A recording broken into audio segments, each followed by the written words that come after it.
Kami po yung mga kagrupo ni Kap Imelda. Siya po Riyadh chapter. Kami naman Tarlac chapter. Saka Kamiling chapter. Nagsama-sama po kami. So kami po, yung grupo namin po is volunteer lang. Baga-ambag-ambag lang po kami.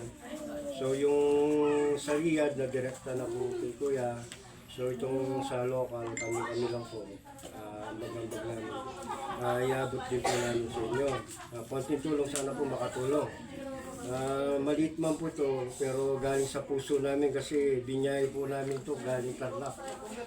Para lang po makarating dito. So, itong unang bibigay ko sa iyo, nag-rides po kami sa Antong Falls. Kaya nag-pass the helmet kami. Kasama ko yung mga kami. So, nagkaroon kami konting ambagan nung nag-rides kami. So, ito po yung sa Antong Falls na pass the helmet. Ito naman po yung pinag-halo-halo po namin ng Clemente at saka po Tarlac City chapter. So, basahin ko lang po Tarlac City chapter, yung sa ay Kamiling, si Cap Cecil ng Kapas, si Entresans, si Mr. Ryder, si Sister Lian, Cap Premier sa San Clemente, at saka si Cap Ma'am Siganda. Ito na po yung pinag-halo-halo, pinag-ambag-ambag po natin na konting tulong bibigay po natin kay Mother. So sana makatulong. So ito po yung pinag-ambag-ambag po natin. Konti lang po yan, Nay. Sana po makatulong.